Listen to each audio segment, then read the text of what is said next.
আসসালামু আলাইকুম। প্রিয় দর্শক, আপনারা জানেন যে ফিলিস্তিনি, ইসরায়েল এবং আরও যে আশেপাশের রাষ্ট্রগুলো আছে, বিশেষ করে ফিলিস্তিনি এবং গাজাবাসী, ওনারা এখনও ওনাদের কোনো ন্যায্য অধিকার পায় নাই। বহু বছর যাবৎ ওনারা নির্যাতিত, নিপীড়িত হয়ে আসছে। এখন দেখা যাচ্ছে যে বড় বড় এলিট রাষ্ট্রগুলা, ইউরোপের দেশগুলা যেমন অস্ট্রেলিয়া আছে, ওনারা ফিলিস্তিনি দেশটাকে স্বীকৃতি দিতেছে আর কি, অলরেডি দিয়েছেও।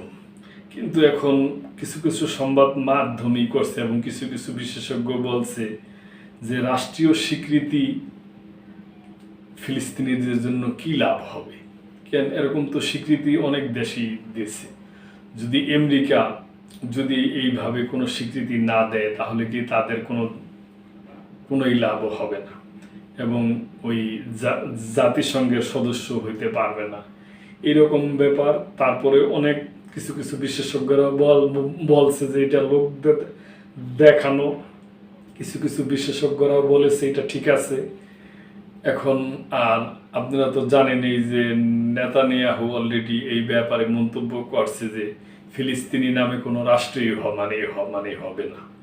তো এই সমস্ত ব্যাপার আর নিয়ে নিউজটা আপনাদের সাথে শেয়ার করব। রাষ্ট্রীয় স্বীকৃতি পেলে ফিলিস্তিনের কি লাভ? আহারে, বিশ্বে জাতিসংঘের সদস্য রয়েছে 193টি। এর মধ্যে এ পর্যন্ত 150টি রাষ্ট্র ফিলিস্তিনিকে স্বীকৃতি দিয়েছে। এখনও স্বীকৃতি দেয়নি বিশ্বমোড়ল যুক্তরাষ্ট্র সহ কয়েকটি দেশ। জাতিসংঘ নিরাপত্তা পরিষদের 5 স্থায়ী সদস্য হল যুক্তরাষ্ট্র, যুক্তরাজ্য, ফ্রান্স, চীন ও রাশিয়া। এর মধ্যে চীন, রাশিয়া, যুক্তরাজ্য ইতিমধ্যেই ফিলিস্তিনিকে স্বীকৃতি দিয়েছে, ফ্রান্সও স্বীকৃতি দেওয়ার পথে। বাকি থাকে ইসরায়েলের সবচেয়ে বড় মিত্র যুক্তরাষ্ট্র।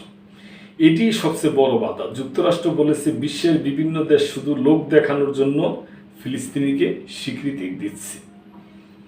স্বীকৃতির ব্যাপারে ইসরায়েলের প্রধানমন্ত্রী বেনিয়ামিন নেতানিয়াহু বলছেন, এসব স্বীকৃতির মাধ্যমে সন্ত্রাসবাদকে পুরস্কৃত করা হচ্ছে।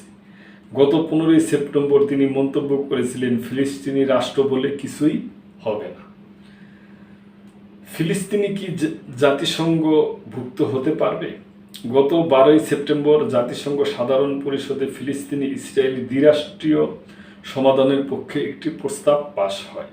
নিউ ইয়র্ক ঘোষণা নামে এই প্রস্তাবটিতে 142টি দেশ ফিলিস্তিনির পক্ষে ভোট দেয়, বিপক্ষে ভোট দেয় 10টি এবং ভোটদানে বিরত থাকে 12টি দেশ। প্রস্তাবিত ফ্রান্স ও সৌদি আরবের নেতৃত্বে প্রস্তাবটি উত্থাপিত হয়। এই প্রস্তাবের বিরোধিতা করছে যুক্তরাষ্ট্র। তারা না চাইলে কখনোই রাষ্ট্রীয় সমাধান হবে না। জাতিসংঘ সনদের 4 নং অনুচ্ছেদ অনুযায়ী কোনো প্রস্তাব সাধারণ পরিষদে পাশ হওয়ার পর তা নিরাপত্তা পরিষদও পাশ হতে হয়। নিরাপত্তা পরিষদের অস্থায়ী 10টি সদস্য, 10টি ও স্থায়ী 5টি, মোট 15টি দেশ। এর মধ্যে 9টি ভোট পেলেই প্রস্তাবটি চূড়ান্তভাবে পাশ হবে। তবে শর্ত থাকে, নিরাপত্তা পরিষদের 5টি স্থায়ী সদস্য সবাইকে প্রস্তাবটির পক্ষে ভোট দিতে হবে। এখানেই প্রিয় দর্শক বাধা, মূল সমস্যাটা এখানেই। নিরাপত্তা পরিষদের অন্যতম গুরুত্বপূর্ণ সদস্য যুক্তরাষ্ট্র ভেটো দিয়ে ফিলিস্তিনির পক্ষের সব উদ্যোগ থামিয়ে দেবে। এ কারণে ফিলিস্তিন ইসরায়েল দ্বিরাষ্ট্রীয় সমাধান কখনো আলোর মুখ দেখবে না বলে ফিলিস্তিন কোনোদিন জাতিসংঘভুক্ত হতে পারবে না। কি দুঃখের ব্যাপার প্রিয় দর্শক, দুঃখিত।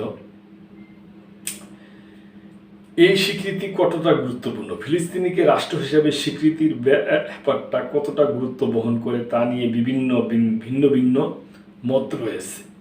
অনেকে বলছেন আন্তর্জাতিক চাপ ও অভ্যন্তরীণ জনসাধারণের চাপের মুখে দায় মুক্তির পথ হিসেবে আনুষ্ঠানিকভাবে ফিলিস্তিনিকে রাষ্ট্র হিসেবে স্বীকৃতি দিচ্ছে দেশগুলো। আবার কেউ মনে করেন এই স্বীকৃতি গুরুত্ব বহন করে বেশ তাৎপর্যপূর্ণ, কেননা এর মাধ্যমে ইসরায়েল আন্তর্জাতিক মহল থেকে বিচ্ছিন্ন হয়ে পড়েছে। স্বীকৃতি সরাসরি গাজায় ইসরায়েলের কর্মকাণ্ডে প্রভাব ফেলবে না, তবে এটি ইঙ্গিত দিচ্ছে যে এসব দেশ ইসরায়েলের বিরুদ্ধে বাস্তব পদক্ষেপ নিতে রাজি। স্বীকৃতি ফিলিস্তিনের লাভ কি? বিভিন্ন দেশের এসব স্বীকৃতি প্রকৃতপক্ষে ফিলিস্তিনের খুব লাভ নেই। দেশটি যুক্তরাষ্ট্রের সমর্থন ছাড়া আন্তর্জাতিক কোনো সংস্থার সদস্য হতে পারবে না। রাজনৈতিক বিশ্লেষক আবু রাশ আল জাজিরাকে বলেন, স্বীকৃতি পেলেও ফিলিস্তিনির জন্য জাতিসংঘে নতুন কোনো বিশেষ অধিকার তৈরি হয় না। আবার এটি ফিলিস্তিনিকে নতুন কোনো সরাসরি সংস্থার সদস্য করতে পারে না। যুক্তরাষ্ট্রের সমর্থন ছাড়া কিছুই সম্ভব নয়। তবে বিভিন্ন দেশ ফিলিস্তিনিকে স্বীকৃতি দেওয়ার মাধ্যমে দেশটির সঙ্গে কূটনৈতিক সম্পর্ক বাড়াতে এবং নানা চুক্তি করতে পারবে, ব্যবসা ও বিনিয়োগের সুযোগও সৃষ্টি হবে। রাষ্ট্রীয় স্বীকৃতি ফিলিস্তিনিকে একটি স্বাধীন রাষ্ট্র হিসেবে বৈধতা দেয়। এতে বিশ্ব মঞ্চে ইসরায়েলকে আর শুধু সংঘাতর পক্ষ নয়, বরং একটি দখলদার শক্তি হিসাবে আরও স্পষ্টভাবে দাঁড় করায়। পশ্চিমা দেশগুলো যেভাবে স্বীকৃতি দিতে শুরু করেছে তার ফলে ইসরায়েল কূটনৈতিকভাবে আরও বিচ্ছিন্ন হচ্ছে।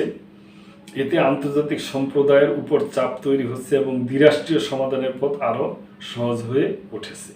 তো প্রিয় দর্শক, আমরা আশাবাদী এবং আমরা আশা করি যে হয়তো একদিন যুক্তরাষ্ট্র সাপোর্ট দেবে এবং ইসরায়েলের যে নীতি নির্ধারণী অবশ্যই ভালো মানুষ আছে, ওনারা ভাববে যে শুধু গাজায় যদি আক্রমণ করা হয়, ইসরায়েলিদেরও তো একটা পেরেশানি, ওদিকে হুদি বাহিনীরা আক্রমণ করে, হিজবুল্লাহ আক্রমণ করে। তো এই সমস্ত দিক বিবেচনা করে আশা করব যে ইসরায়েলি যে ভালো এবং নীতি নির্ধারণী আছে ওনারাও এবং যুক্তরাষ্ট্র এরা মিল্লামিশা একটা শান্তির দিকে আসবে, এটাই আমাদের আশা প্রিয় দর্শক। এবং মহান সৃষ্টিকর্তা আল্লাহর কাছেও এই প্রার্থনাই আমাদের। তো আপনাদের যদি সম্মানিত দর্শক আপনাদের কোনো সুচিন্তিত যদি কোনো মন্তব্য এ ব্যাপারে থাকে অবশ্যই আপনারা করতে পারেন এবং লাইক কমেন্ট শেয়ার করে সাবস্ক্রাইব করে আমাদের এই চ্যানেলের মেম্বারশিপ হয়ে আমাদের পাশেই থাকবেন আশা করি। আল্লাহ হাফেজ।